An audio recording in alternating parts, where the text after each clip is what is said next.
So I have the pleasure to moderate this insightful panel today where we're talking about how energy data can influence and empower economic policymaking. And I have with me our distinguished panelists to shed insight on this topic. India's growth story is very much centered around the narrative of energy, right? And we have been discussing throughout this conference how India's energy usage is only set to grow further. There's a couple of aspects of this that I wanted to highlight for this panel in terms of setting the context. The first is that India's per capita GDP is relatively low on a global basis. It is growing very quickly. Globally, what we observe is that energy use per capita has a strong positive correlation with GDP per capita, which means that as India gets wealthier, the energy demand per capita is going to increase quite substantially. This is on top of a large and growing economy. So the energy needs are exponential going forward. On top of that, there's also modern day growth drivers, which are very energy intensive. This is artificial intelligence, the rise of advanced manufacturing, and technology. All of that will revolve around energy as the core powering driver for economic growth. In that context, there is a role for economic data to drive and influence policymaking and vice versa. And to explore some of these themes, we have with us our distinguished panelists who need no introduction. Having said that, I will ask them to spend just a few moments to introduce themselves as they entertain their first question. So let me kick off our discussion with Mr. Pankaj Jain, who is currently the member secretary of the Central Pay Commission, but also has a very illustrious background in policymaking, including as the secretary of the MOPNG. So, Mr. Pankaj Jain, my question to you is: how do you think about policy making? And how does energy data influence that? And what are some of the linkages that we need to be looking out for? Okay, so I think Vishal has already introduced me. I have a background in petroleum. I also have a background in finance. So yeah, I've been a career bureaucrat for 3.5 decades. So the thing is this: you mentioned about how energy growth happens as GDP growth happens. I think it's important to look at it the other way around, which is if we falter in anticipating the needs of the needs of the GDP vis-a-vis energy, then energy becomes a constraint to growth in GDP. So energy cannot play catch up. Energy has to anticipate, energy has to be ready. But it also means that if you're over ready, there's a lot of money which gets blocked, there is pessimism. So you have to just make sure that you're getting the cycle right every time. You cannot falter even once. And you have to just look around the world, wherever mistakes have happened in terms of either the regulatory architecture, I think the brownouts in California, which have happened earlier because they got the regulatory mechanism wrong. A good example, good case in point, there are countries which somehow feel that, maybe we don't need to add capacity right now. Maybe we can do it later. Or if capacity delays happen, execution delays happen, then also, so that is one part of it. But the related part of it is, how do you do this anticipation? How do you get the data to inform you well in advance? So at one level, it is something very rudimentary, very basic, which is to say, okay, this is my growth, which is happening, let us say, in power consumption, in petrol consumption, in diesel consumption. Therefore, let me plan for new power plants. Let me plan for new refineries. So I mean, that's motherhood and apple pie. You don't need to belabor the point. But it's much more than that. It is also about, in the case of India, about revenues which are going to come out of energy. What does it mean for fiscal deficits? Where are the places where either support is required, or whether you have enough incentives in play for businesses to actually invest in energy? And again, in India's case, where we struggle is that we have a certain structure, which is the National Statistical Commission, National Statistical System, NSSO, and all that, which is giving you copious amounts of data, but actually very limited data on energy itself.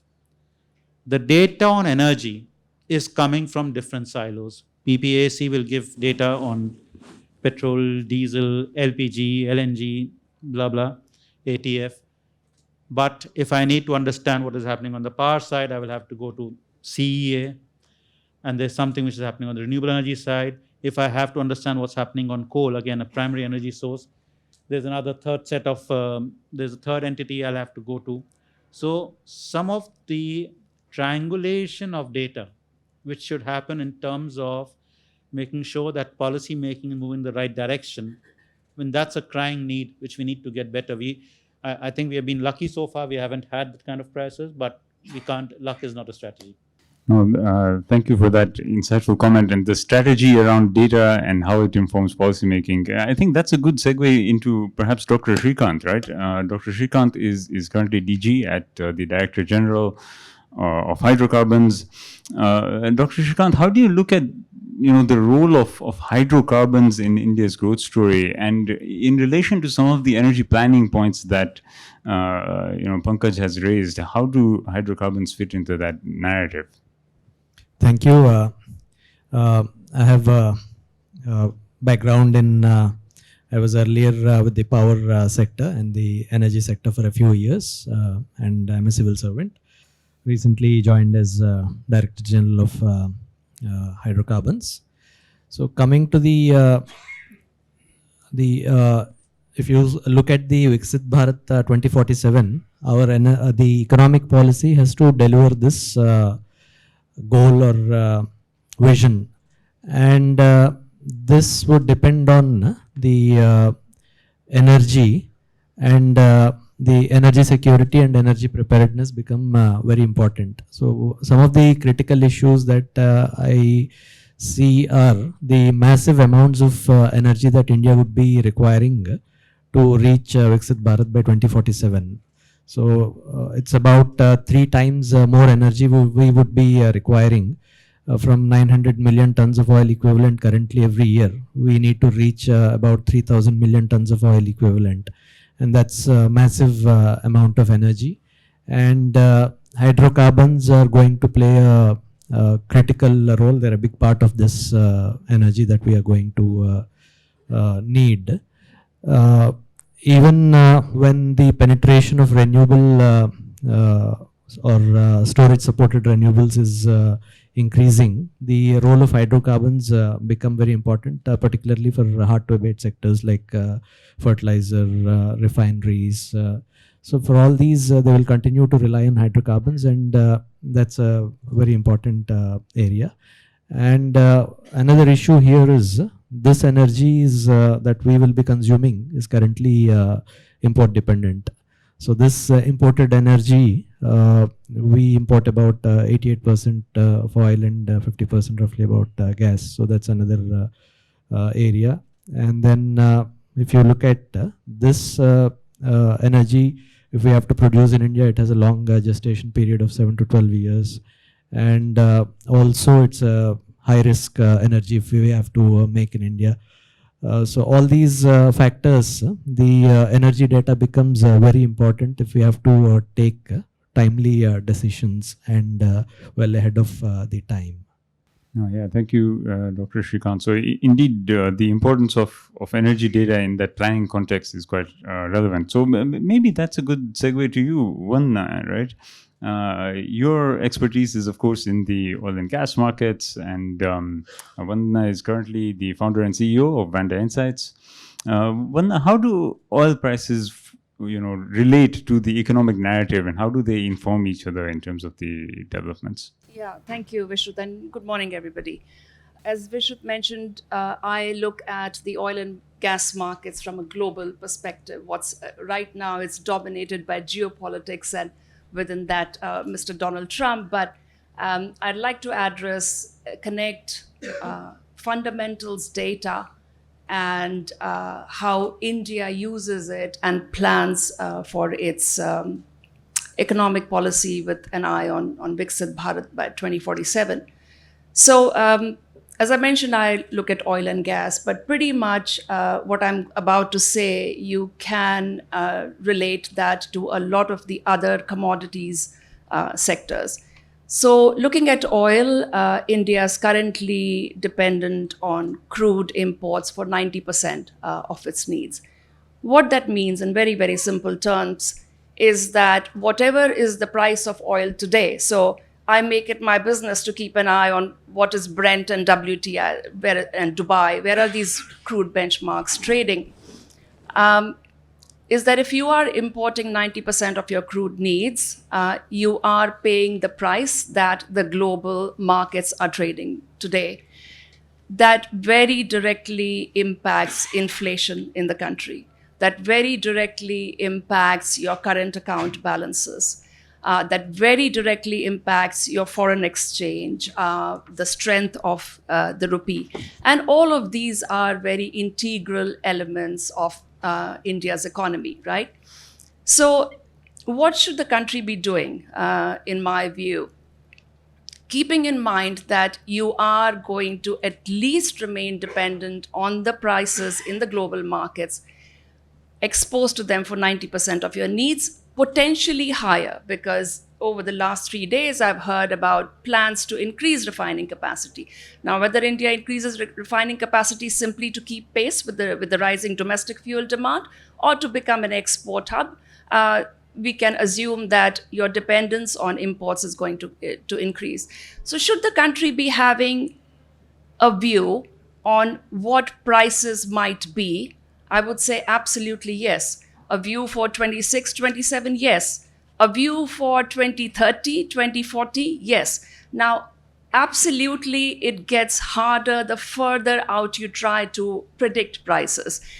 If you were to poll any room today and say, let's just talk about this morning, right? If you had asked anybody, including me, last December, will Brent crude be closer to $70 or $60 at the end of January? I'm sure the majority would have said 60, but it is closer to $70 this morning, right? So how can India have some sort of a view, some sort of a handle on what its exposure will be in terms of what kind of prices it should be prepared to pay? And obviously, I already talked about the economic impact of that. So there is not going to be any one single number. We know that. Even for the next month, very few people in the industry can tell you with any degree of certainty. But I think a probabilistic scenario-based planning can be done. What sort of price band should India be prepared to pay? Is it going to be $60 to $70? Some people say $40 or $50. In 2 or 3 years, I would say every chance that crude prices go back up because there's just not been enough investment and so on. So do a scenario-based probabilistic planning for those prices. And where does data come in? I think a very granular data will be key. Where is new supply coming in the world? Where is supply going down? That's equally important as well. So yes, US is producing more, Guyana is producing, Argentina is producing. The North Sea is going down, right? A lot of production in Southeast Asia is going down as well. So keep an eye on that. Keep an eye on what is the spare production capacity within the OPEC Plus members elsewhere.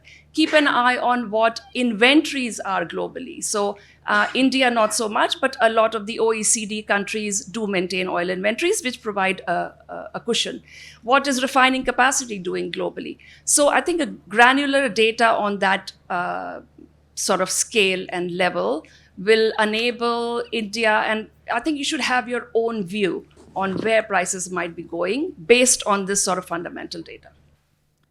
Maybe staying with you, what about LNG markets? I mean, is there a use case for LNG data, and how does that inform economic policy? Absolutely. So there is a lot of excitement, and justifiably so, that a new wave of LNG is coming. India is not the only one. A lot of Asian countries that are hoping to go from to base load use in power generation for natural gas are also looking forward to this LNG wave. But again, very, very important to have the details of this wave. So good to get excited with the numbers. Yes, 35 million metric tons more coming this year, another 40% growth in the next 4 years. But again, I would say where this connects with data is keep a close eye on which projects are actually going ahead.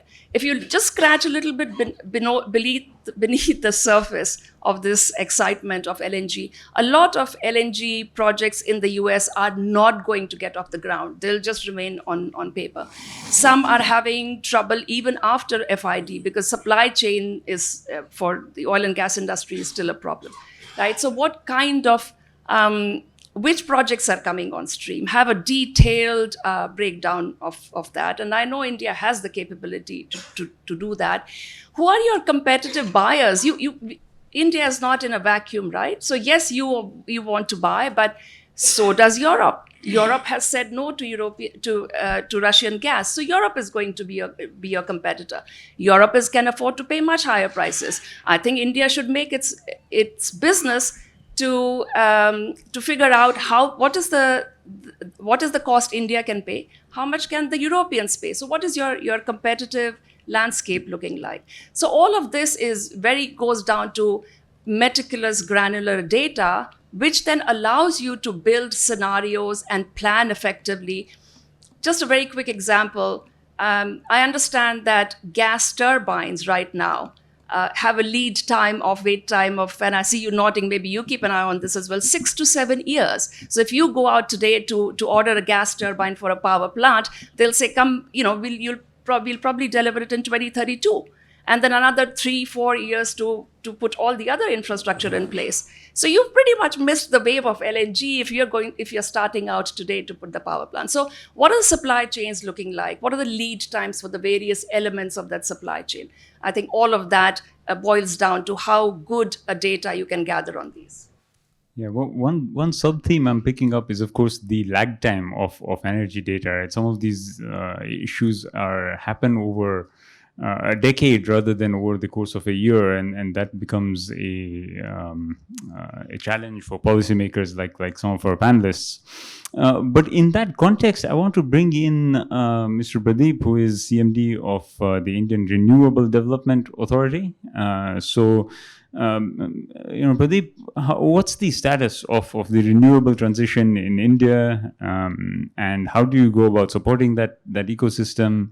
We would love to get your insights. Yeah, thank you, and thanks to PPAC, Mr. Manoj, for giving me.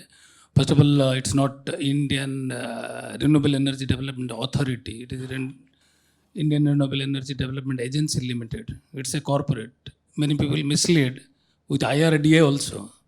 We don't have any authority on paper, but practically, yes. We are the largest pure play green finance company in the country. And we have financed almost 1.82 lakh crores in 38 years and having cumulative write-off just 0.08%. If you're driving a car, not even a scratch. That kind of asset quality. And unlike fossil fuel, in renewable, the project development's done by private sector. 80% of the project done by private sector.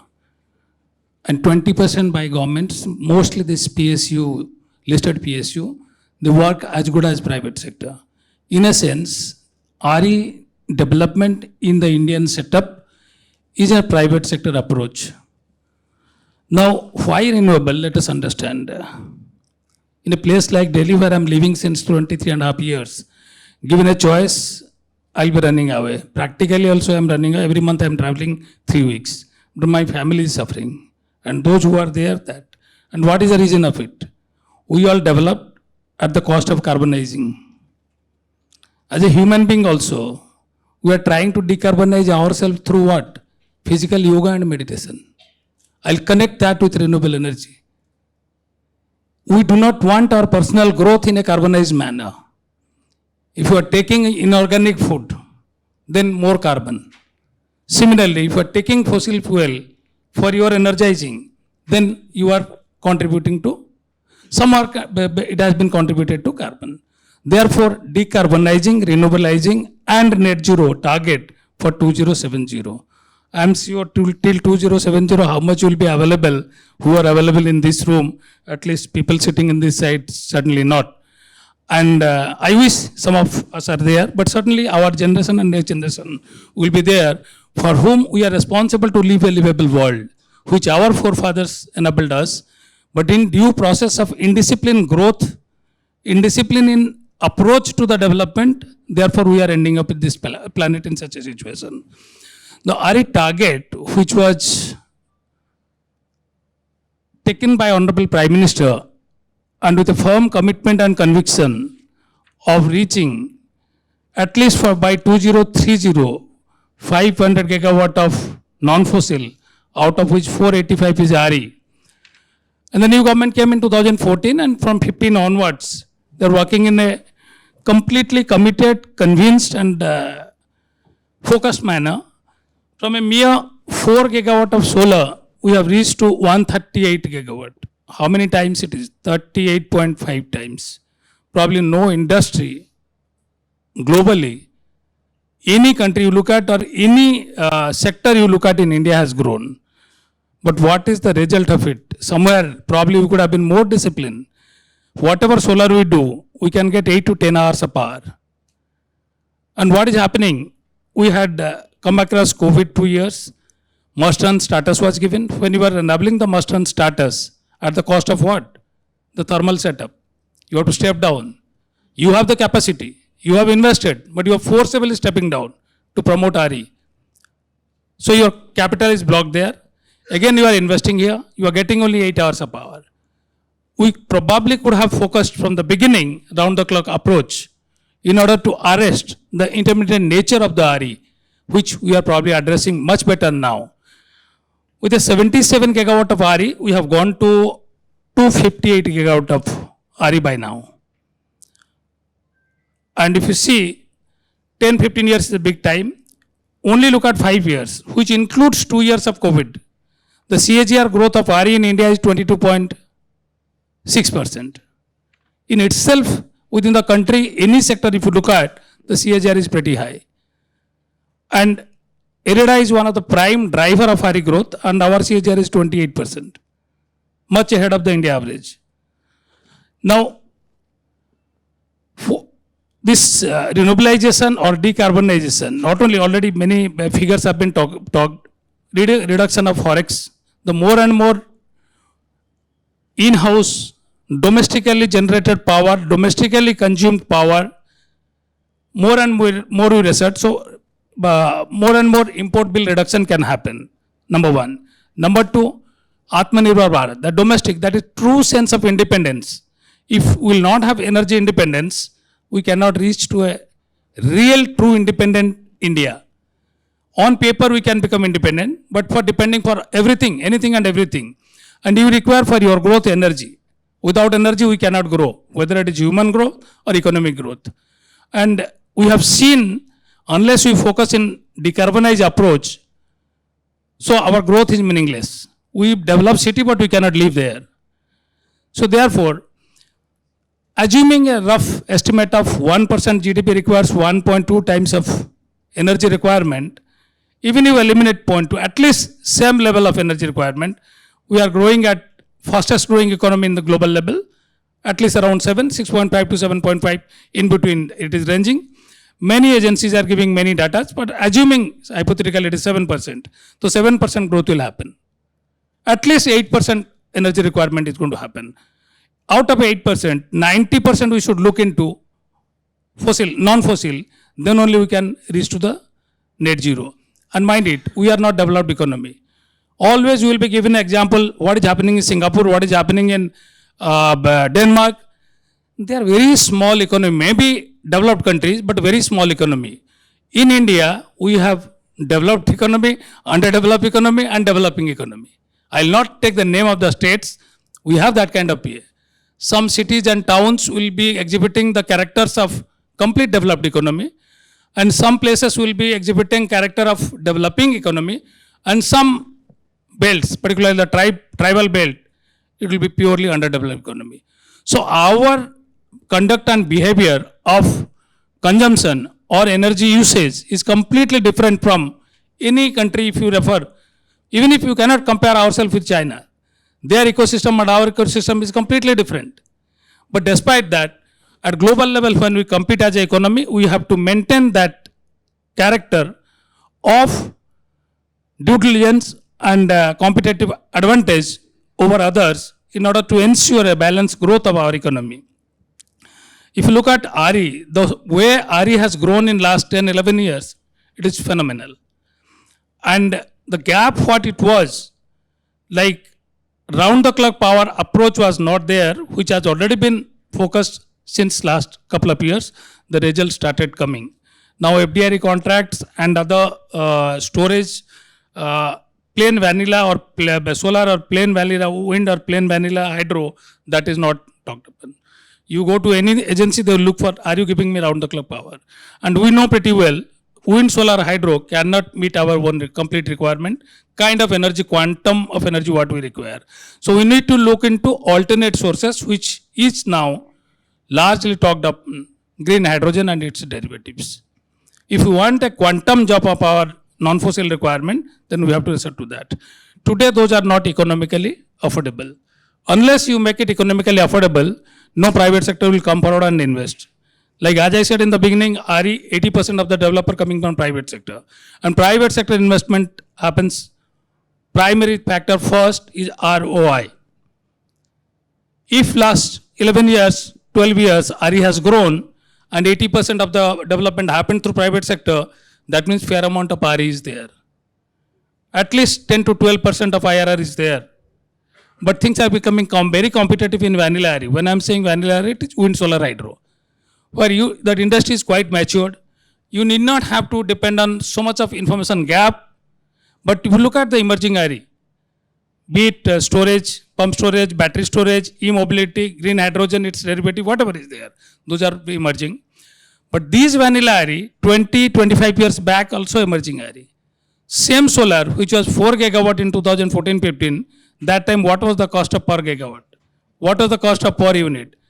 Perhaps now it is 1/10 of that. And what enabled us to reach to that level? Speed and scale. Speed, faster, and scale, quantum, and skill, technology. Similarly, I believe firmly that in the time to come, definitely we are going to have a technological disruption. Today, the green hydrogen and its derivatives or storage, battery or others for which government is coming forward and supporting through, in the form of subsidy, those are going to become, maybe by 2030, we'll be reaching to that level because we cannot wait for 20 years, 2 decades, what we did for the plain vanilla RE today, but we cannot wait for green hydrogen and other things till such time. And I'm sure the kind of ecosystem what government of India has built, which has been tried, tested and trusted, that 3T has already we have passed. And I'm sure in the time to come, same ecosystem will be there and that will be further strengthened. Yeah, thanks Pradeep for that insight. I think you brought up several important data themes, just in terms of the growth story of the energy sector, particularly in this new and important sector that drives into some of the themes that we're talking about, energy security, but also technological advancement, how that is driving down the energy supply cost. But on some of those themes, I did one point I can directly link to the oil sector, how ethanol came. That is coming under MOPNG. Otherwise, renewable coming under MNRE. We are the lender who has supported 22 to 24% of capacity in India. Many will not believe. There are so many banks available in the country. DFS brought in a policy that banks should support and come forward. Finally, it didn't happen. When IREDA went ahead, others were mandated to do that. We have already achieved that 20% blending and all. What is the impact of the economy? 1.5 lakh crores of forex saved. Yeah. 90,000 of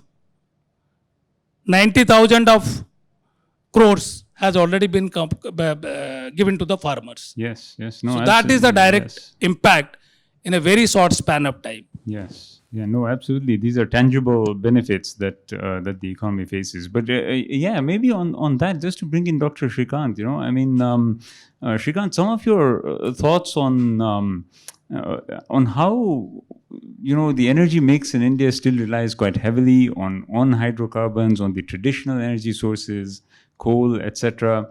How are they placed in relation to some of these higher growth sectors, especially when you think about energy security and the theme that Pankaj had raised earlier, which is about energy being the foundation of growth, right?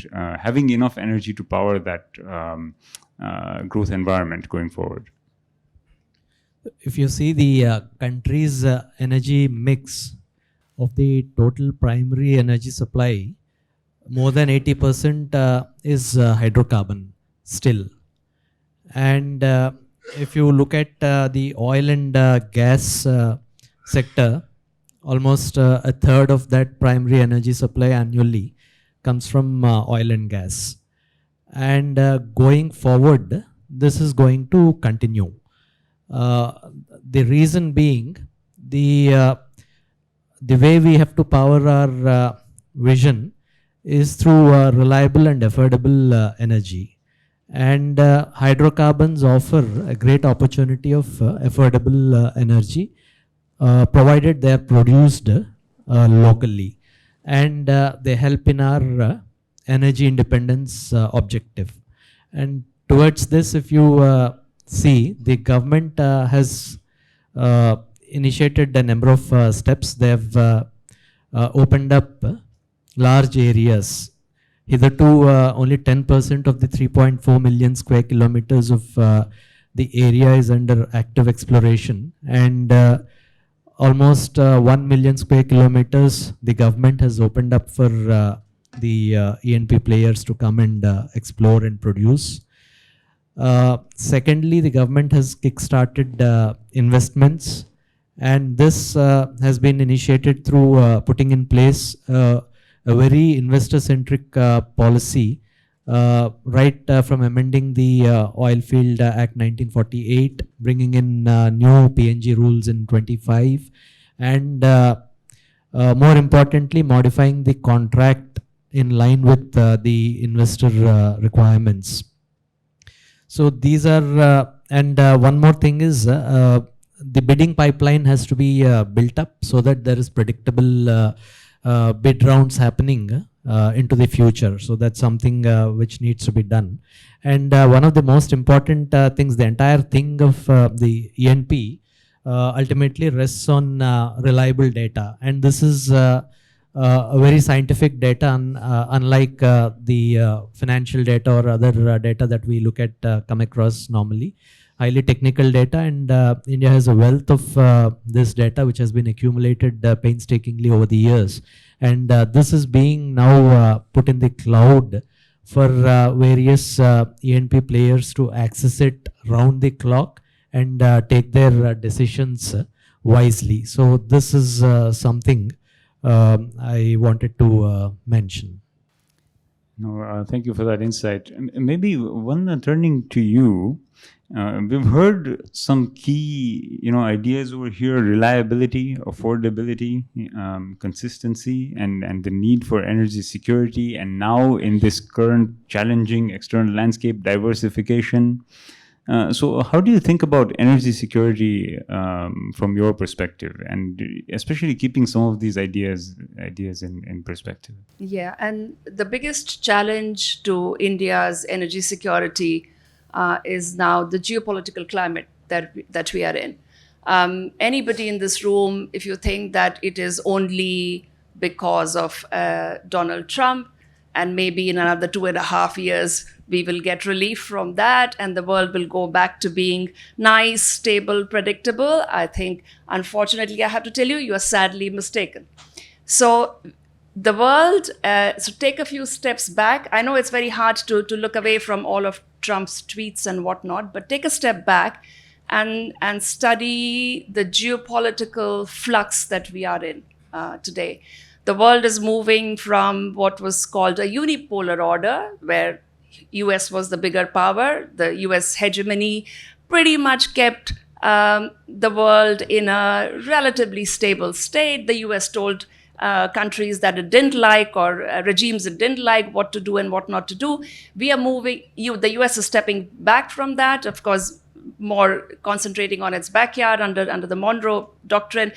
But the US is stepping back, and we are now heading to what people say a multipolar world where there'll be several powers. But ask anybody to talk a little bit beyond that. What does a multipolar world look like? Who will be the powers? How will they interact with each other?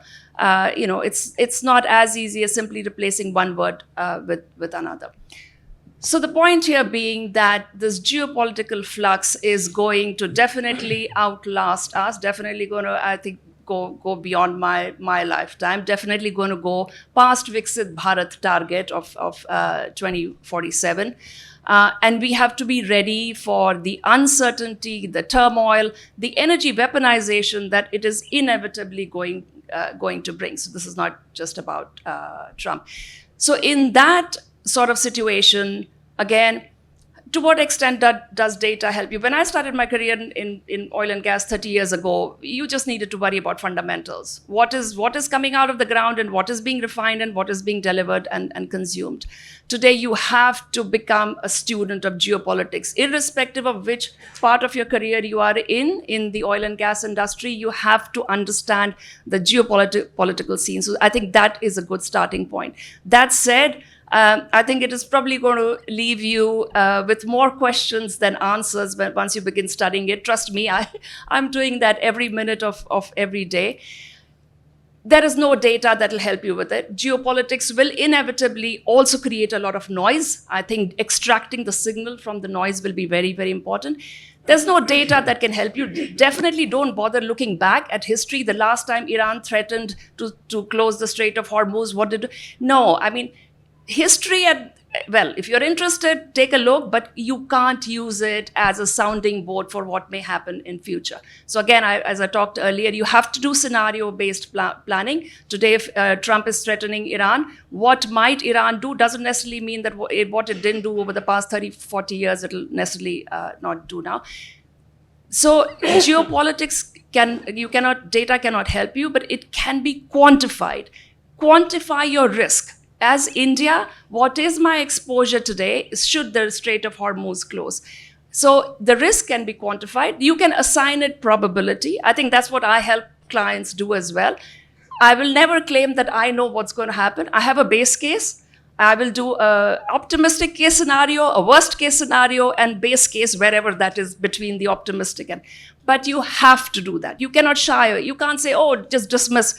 Trump is what he'll do. He'll taco, or like Trump will chicken out or whatever. No, you have to, any threat, risk has to be taken seriously, assess the risk, and see what India can do if the worst case scenario unfolds, even if that is a tail risk. Yeah, no, thanks for that. I think one thing I heard from there was also towards the tail end, just talking about the importance of data processing, right? Understanding that insight regarding the scenarios and this sort of thing, which is important. So Pankaj, I'm going to pose my closing question to you, and it is going to be a tricky one because it ties up all of these ideas. We just heard about energy security, the preparedness of energy, and also this complicated external landscape that has now got to be front of mind. The other thing as an economist is, of course, we watch out for these pockets of energy demand to understand where are the growth areas for the economy. Right. For example, you see consumer demand picking up, you'd see retail fuel sales going up and this sort of thing. How, as a policymaker, I mean, of course, you do not get any rest, but as a policymaker, how do you kind of tie all of these things together? And what are how do you navigate these decision-making processes? So look, this is, there is going to be some compartmentalization in terms of decision making here. The energy security aspect is not something which gets handled, let us say, in the Ministry of Finance. The energy security aspect is meant to be handled by the respective line ministries. It is their domain. Energy affordability and what it may have impact in terms of the currency, in terms of whom we are buying it from, all that is a different set of people who are going to decide that. But a more deep dive analysis into which sectors, which geographies are doing better, where should, how should the demand pattern reflect into decisions on the ground. That is something typically which companies end up doing much more than ministries or government. And therefore, because decision making is decentralized, it will be unfair to kind of look back into history and say that, we used to have a planning commission and therefore, bring them back in and they will, do all the mapping and that's not going to happen. A lot of these responses are going to be very, very real-time responses as well. And again, the past is not a very good guide to the future. We are blessed with certain geography. That is, we don't have a Malacca Straits dilemma, for instance. But the fact remains that if we are going to diversify sources of energy, that is partly because of energy security and probably much less to do with affordability. Because the question of affordability is something which plays out over a longer time frame. You don't have to worry about pump prices today. Even if pump prices go up, or even if, say, power charges go up for a day or a month, you can probably live with that. But what you cannot live with is dryouts or blackouts. That's what you cannot live with. Now, in that scenario, our decision matrix for government actually gets conditioned by this. So there is a appetite for taking temporary pain. Yeah. But pain of a certain kind. I cannot take all pain. Yeah, absolutely. I think that was very good insight that, we'd rather spend a little bit extra, but make sure that there is power for sure, which is the kind of the nexus that you have to do. So thank you so much to our panelists. We are out of time.